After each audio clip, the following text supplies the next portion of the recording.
आज हम बात करेंगे इस रूप की जो ममत्व से परिपूर्ण है।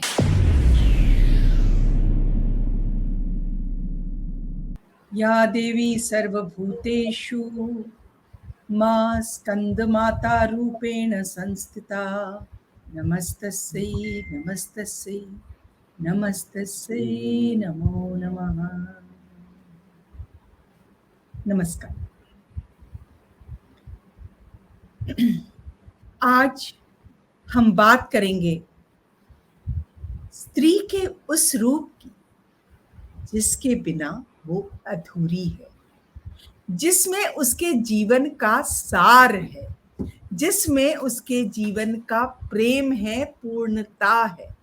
जी हाँ, माँ। एक माँ की बात करेंगे और एक ऐसी माँ की बात करेंगे जो अपने पुत्र के नाम से जानी जाती है।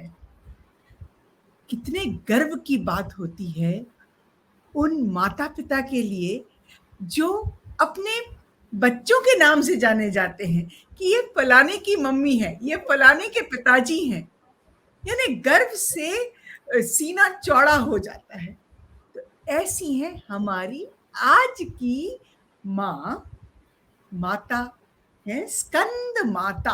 नाम ही बता रहा है स्कंद माता, यानी स्कंद की माता। स्कंद कौन? स्कंद है कार्तिकेय।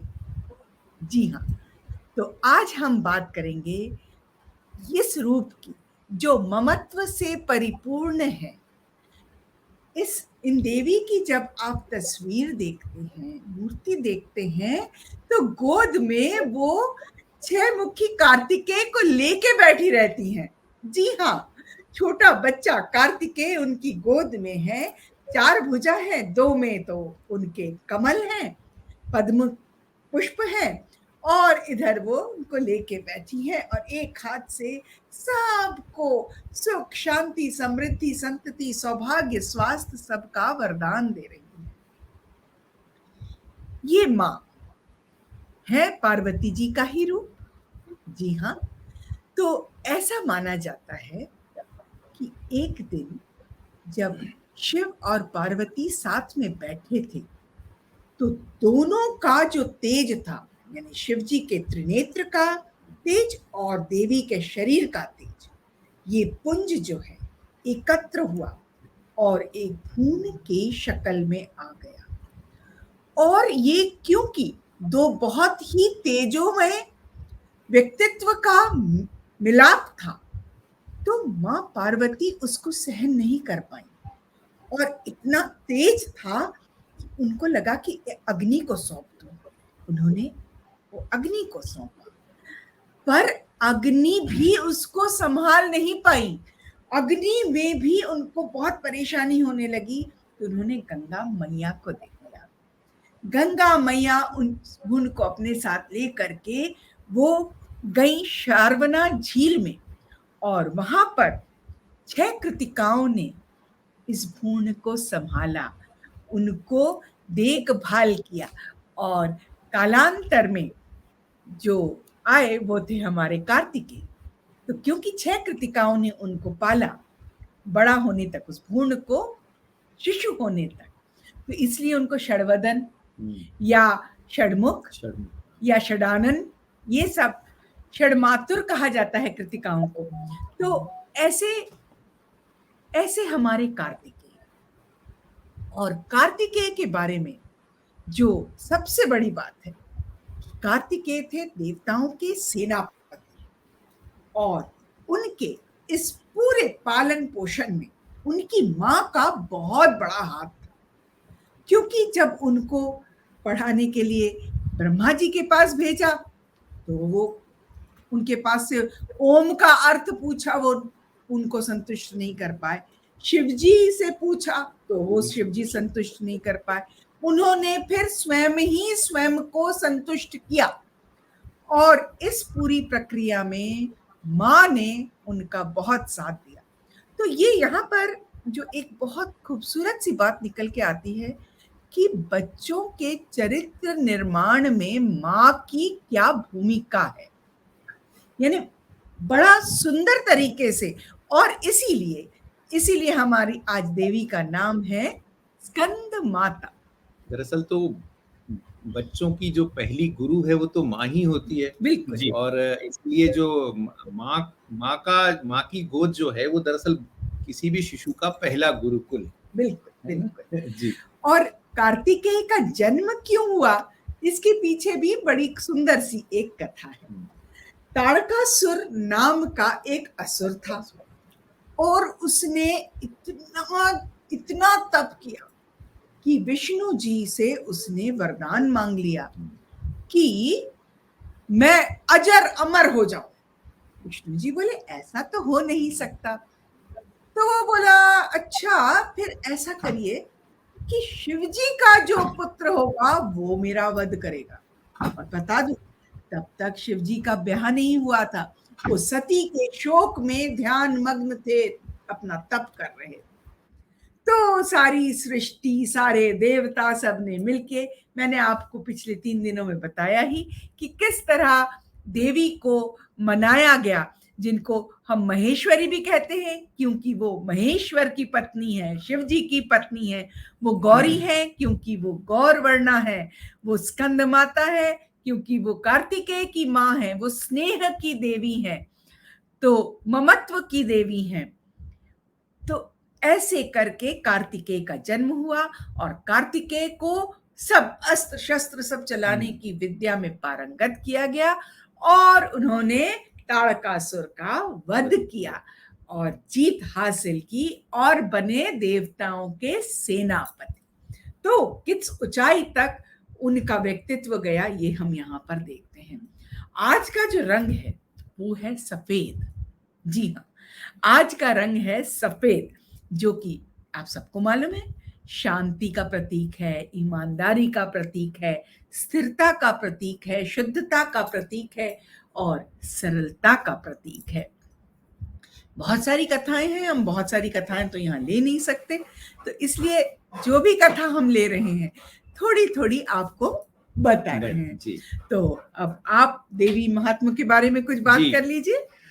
तो अभी तक हम लोग अलग अलग शास्त्रों के बारे में बात कर रहे थे। हमने दुर्गा सप्तशती की बात की, हमने देवी भागवत की बात की। तो इस तरह से बहुत सारे जो ग्रंथ हैं और जो शास्त्र हैं उनके ऊपर हम लोग चर्चा करते रहते हैं। आज हम जिस ग्रंथ या जिस शास्त्र या जिस स्तोत्र की चर्चा कर रहे हैं वो है देवी अथर्वशीर्ष।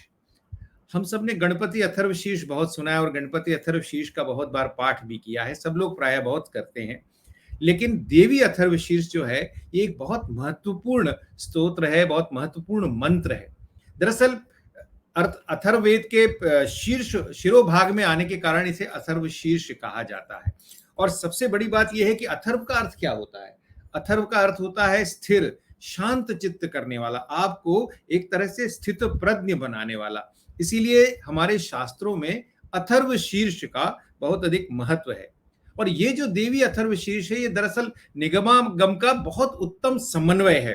तो जो तंत्रागमों की जो रहस्यमय शैली है उसकी भी प्रस्तुति है और इसमें ऋग्वेद और कृष्ण यजुर्वेद इन दोनों हमारी जो शास्त्र हैं उनके श्लोकों का, उनके मंत्रों का इसमें समन्वय है। इसलिए देवी अथर्वशीर्ष है और इसमें देवी को ही परब्रह्म माना गया है और ये इसलिए बहुत शक्तिशाली हो जाता है।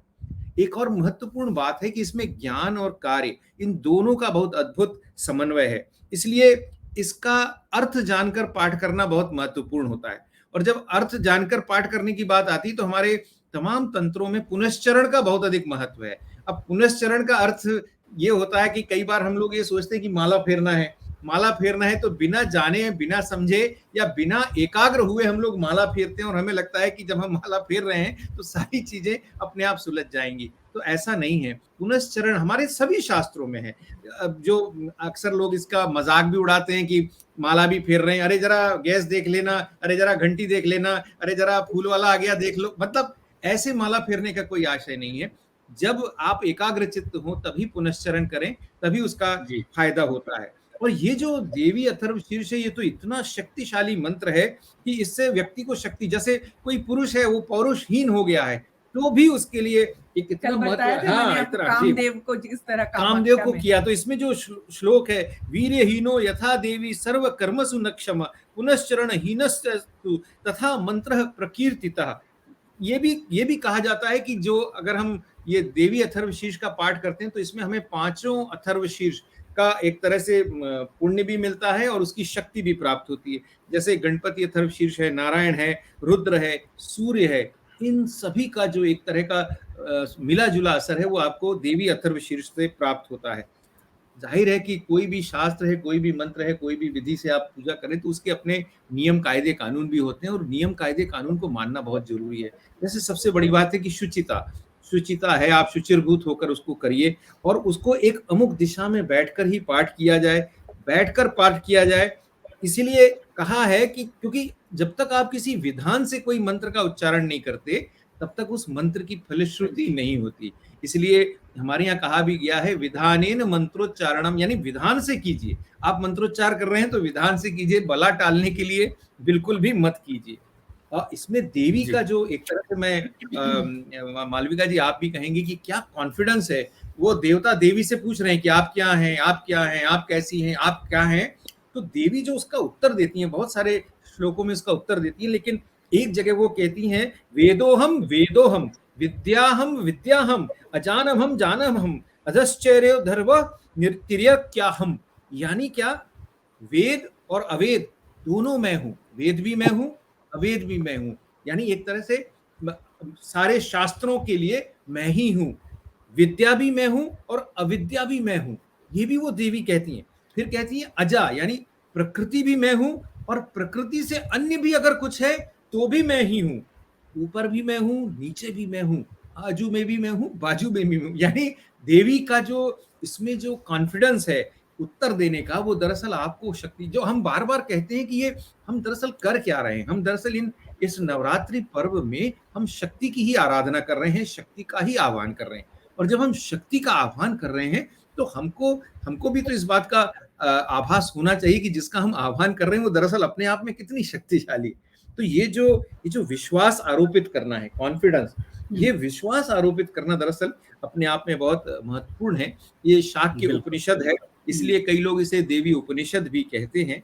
और इसलिए इसमें उपनिषदों में भी कहा गया है कि देवी ब्रह्म है, तो एक तरह से हम उसकी भी बात करें। यहाँ एक बात और मैं कहना चाहता हूँ अनंताशुतोष जी, और चूंकि हम लोग मातृशक्ति की उपासना कर रहे हैं, अक्सर हमको हमारी जो भारतीय संस्कृति है और जिसके बारे में बहुत दुष्प्रचार हुआ कि यहाँ पर नारी की पूजा नहीं हो या नारी को सम्मान नहीं मिलता था, ये नहीं होता था, ये बाद के काल में भारत में ये सारी विकृतियां आई हैं। प्राचीन काल में आप देखिए कि देवी माँ को हमने सर्वोच्च स्थान दिया है और देवी माँ ने भी उस स्थान को इतनी गरिमा के साथ निभाया है।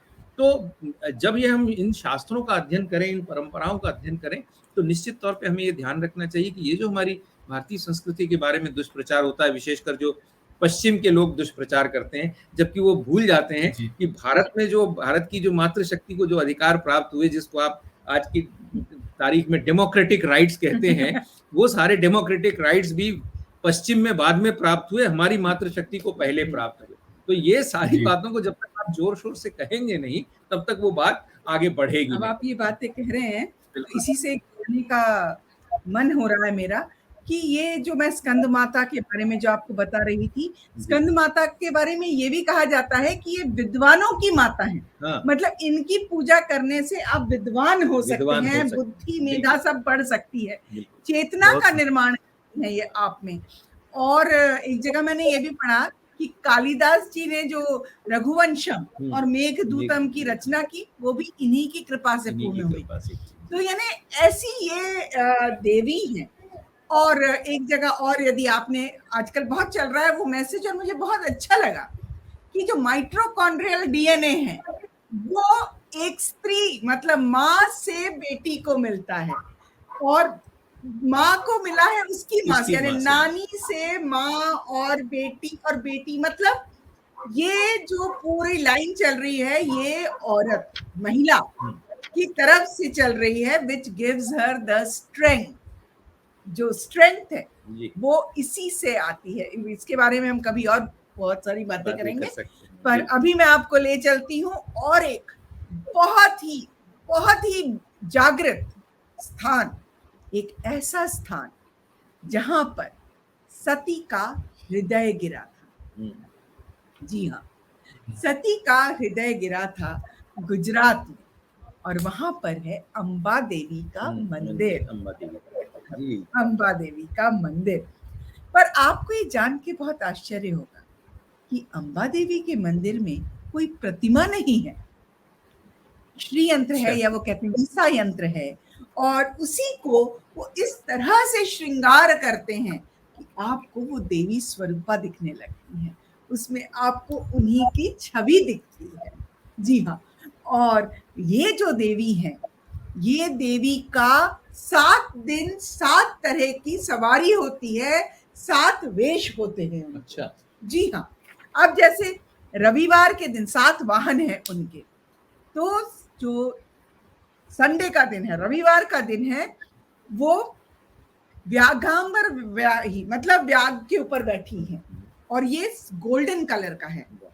उसके बाद जो मंडे को है ऋषभवाही, ट्यूसडे को यानी मंगलवार को है सिंहवाही, और वेडनेसडे को ऐरावत वाहिनी, थर्सडे को यानी गुरुवार को है गरुड़ वाहिनी, वाह, और शुक्रवार के दिन हंस वाहिनी है, और सैटरडे के दिन है, शनिवार के दिन गज वाहिनी।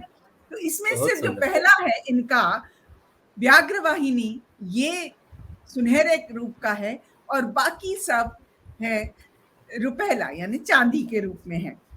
अब यहाँ पर जो एक सबसे सुंदर सी बात आती है कि खेड़ा ब्रह्मा में जो वहां के महाराजा थे, वो अंबा देवी के बहुत बहुत बहुत भक्त थे, और वो पैदल जाते थे दर्शन को और आते थे और देवी से बात करते थे। उम्र हो गई, उन्होंने देवी से कहा कि माँ, रोज आना मेरे लिए संभव नहीं होता, तो कुछ करो जिससे आपके दर्शन मुझे जल्दी मिल जाए, पास में आ जाइए। तो बोली अच्छा चलो मैं तुम्हारे साथ चलती हूँ, तुम चलो आगे आगे, भी चलती हूँ, जहां तक ले जाना हो ले जाओ, पर पीछे पलट ना देखना। अब माँ चलने लगी और महाराजा भी चलने लगे। जंगल जंगल पहाड़ के ऊपर, ये था गब्बर पहाड़। गब्बर पहाड़, तब भी गब्बर सिंह थे। गब्बर सिंह थे। गब्बर पहाड़ के ऊपर ये जंगल के बीच में पहुंचे महाराजा, और उनको एकदम ऐसे लगा कि पता नहीं आ रही है कि नहीं आ रही है। देखिए माँ भी ना क्या क्या खेल करती हैं एकदम, और इन्होंने पलट के जो देखा तो माँ वहीं, बस अब तुम मेरी मंदिर यहीं बना लो। तो जितना अंबा देवी के मंदिर में जिस तरह का जश्न मनाया जाता है, उतना ही यहाँ पर भी मनाया जाता है, और वहां पे आपको उनके पद चिन्ह मिलेंगे, रथ के चिन्ह मिलेंगे, ये सब उस स्थान पे मिलेंगे। और अंबा देवी के मंदिर के बारे में एक और जो बहुत सुंदर बात है कि श्री कृष्ण जी का मुंडन यहाँ हुआ था। हाँ, ऐसा बोला जाता है, किसी स्थान पर श्री कृष्ण जी का मुंडन हुआ था, और पांडवों को भी पांडवों को यहीं पर माँ ने आशीर्वाद दिया था। राम जी भी जाते समय यही पूजा करके गए थे और अजय बाण लेकर गए थे। तो ये सब जो है, ये अंबा देवी के मंदिर की महिमा है। पर अंबा देवी है कौन? तो जैसा कि हम सबको मालूम है, एक ऋषि कश्यप थे, उनके 2 पुत्र थे, एक रंभासुर और एक कंभासुर। तो कंभासुर तो ठीक थे, पर जो रंभासुर थे वो बहुत थे। उनकी शादी हुई महिषी से, और रंभासुर और महिषी के पुत्र हुए महिषासुर। और ये महिषासुर तो जितना इनके बारे में बात करें कम ही है। हम हर दिन बात करते हैं महिषासुर की, और देवी के बारे में है कि महिषासुर मर्दिनी। तो ये महिषासुर चूंकि सबको परेशान करते थे, तो महिषासुर का दहन करने के लिए जो रूप माँ ने लिया, उसी का जो बाल रूप है, वात्सल्य रूप है, वो है अंबा देवी। जय अम्मा अम्बे, सबकी रक्षा करें, सबका मंगल करें, सबका। बहुत सुंदर, बहुत सुंदर है। यही जो आज चूंकि स्कंद माता का और हाँ, दिन है। एक हाँ, चीज तो मैं भूल जी गई कि जी ये बताए जो जगह, ये एकमात्र देवी का ऐसा स्थान है जो असुर के नाम पे है। हाँ, तो आरासुरी भी कहते, आरासुरी की अंबा माता। आरासुरी की। हाँ, ये अरे बहुत जरूरी था, मैंने कहा बता दूं भाई, हमेशा कोई और नाम हो जरूरी थोड़ी। अब एक असुर को भी कुछ थोड़ा सा, असुर की जब दहन, जब उन्हें मारा, नाश किया, उसके तो नाम असुर से। ने कहा कि आप मुझे बस अपने साथ रख लीजिए, मैं तो आपके साथ रहना चाहता हूँ। तुम्हारे का चलो, तुम्हारे नाम से मेरा नाम आएगा। तो ये हो गया। ये जो आज स्कंद माता का चूंकि आज दिन है, तो ये भी शायद जानकारी सबके लिए उपयोगी होगी कि स्कंद माता का जो एक मंदिर है वो काशी में जैतपुरा हाँ, क्षेत्र में स्थित है। जो बागेश्वरी मंदिर का जो परिसर है वहां पर स्कंद माता का स्थान माना जाता है। और काशी खंड और देवी पुराण के क्रम में स्कंद पुराण में भी इनका भव्य रूप का दर्शन होता है। तो ये बहुत सुंदर सी बात कही। और अभी जब कहीं आपको भी सुनाई पड़ रहे होंगे किसी के भौंकने की आवाज, तो मैं आपको एक बहुत रोचक सी बात बताना चाहता हूँ यहाँ पर, शायद सबको मजा आएगा। अभी हमारे यहाँ एक प्रोजेक्ट चल रहा था, आत्मनिर्भर भारत सेंटर फॉर डिजाइन। तो उसी के तहत एक चन्नपटना, कर्नाटक का चन्नपटना गांव है, जो कि माना जाता है जिला है दरअसल, that is known as the town of toys, यानी खिलौनों का शहर ऐसा माना जाता है। तो जब हम चन्नपटना के बारे में देख रहे थे कि ये क्यों प्रसिद्ध है, क्या प्रसिद्ध है, तो निश्चित तौर पर ये खिलौनों के लिए अंतर्राष्ट्रीय जगत में प्रसिद्ध ये जगह है। लेकिन जो एक बहुत महत्वपूर्ण बात वहां दिखी, और उसी के लिए दरअसल मैं आपको बताने जा रहा हूं, कि कल हमने देखा कि एक मोटरसाइकिल का मंदिर, बुलेट मोटरसाइकिल का मंदिर कल कहीं राजस्थान में देखा। कर्नाटक के इस चन्नपटना अग्रहार वल्लागेर हल्ली इस गांव में कुत्ते का मंदिर है। और दरअसल कुत्ते का मंदिर ऐसा साधारण नहीं है, महत्वपूर्ण मंदिर है, बाकायदा पूजा जाता है। दरअसल हुआ ये कि सन 2010 में एक रमेश नाम के सज्जन हैं जिन्होंने वहां पर बहुत सारे मंदिरों का निर्माण किया। विशेष रूप से वहां की जो गांव देवी हैं केपा मन्ना, उनका भी मंदिर रमेश जी ने बनवाया। लेकिन उसी गांव में कुछ दो कुत्ते थे जो गांव की रक्षा करते थे, ऐसा माना जाता था। अचानक वो कुत्ते गांव से गायब हो गए। अब किसी को पता नहीं कि वो कुत्ते कहाँ गए, कैसे गए, क्या हुआ। और ग्रामवासी अपने उन प्रिय कुत्तों को एक तरह से खो रहे थे या ढूंढ रहे थे, उनको मिस करते थे।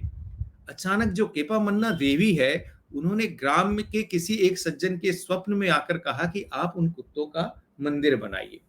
और बाकायदा ग्रामवासियों ने रमेश जी से कहा, और रमेश जी ने सन 2010 में उस गांव में इन दो कुत्तों का मंदिर बनाया। अच्छा, सिर्फ मंदिर बनाया इतना नहीं है, बाकायदा उस मंदिर में पूजा पाठ होता है, बाकायदा उस मंदिर में प्रसाद चढ़ता है, बाकायदा लोग उनके दर्शन करने आते रिवॉर्ड फॉर लॉयल्टी। हैं। इतना ही नहीं है, साल में उस मंदिर में एक बहुत बड़ा मेला भी भरता है, एक पर्व भी होता है, एक उत्सव भी होता है, एक फेस्टिवल भी होता है। तो ये अपने आप में एक बहुत ही अलग सी बात है कि कुत्ते का, दरअसल हम जानते हैं कि जब हम स्वामी भक्ति की बात कहते हैं, और स्वामी भक्ति से भी ज्यादा जो महत्वपूर्ण बात है, और रुस्बे भरूचा की एक प्रसिद्ध पुस्तक है फकीर, अब में से बहुत लोगों ने पढ़ी होगी वो फकीर पुस्तक। उस फकीर में वो दरअसल जो जो साधक है वो अपने गुरु से पूछता है कि आप बार बार कहते हैं अनकंडीशनल लव, तो ये अनकंडीशनल लव दरअसल है क्या? क्योंकि वो परेशान है, मैं पत्नी से प्रेम करता हूं लेकिन पत्नी की भी कुछ डिमांड है, मैं पुत्र से प्रेम करता हूं तो पुत्र की भी कुछ डिमांड है, मैं भी पत्नी से प्रेम करता हूं तो मेरे अंदर भी कोई मांग आती है। तब ये अनकंडीशनल लव का कोई उदाहरण बताइए। तो इसको इसको लगता है कि किसी साधु संत सन्यासी का उदाहरण देंगे। वो गुरु फकीर जो है वो कहते हैं कि अगर आपको अनकंडीशनल लव का कोई उदाहरण देखना है तो आप कुत्ते को देखिए। कुत्ते जैसा अनकंडीशनल लव आपको कोई नहीं करता, जैसा एक श्वान अपने स्वामी को करता है।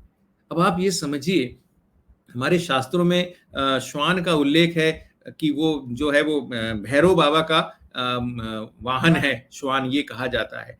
जो दत्त गुरु हैं उनके भी साथ श्वान मिलते हैं। लेकिन पांडवों के साथ भी, धर्मराज के साथ भी उनका श्वान था ही। लेकिन श्वान का कोई मंदिर बने ऐसा शायद हमने कभी सुना नहीं था।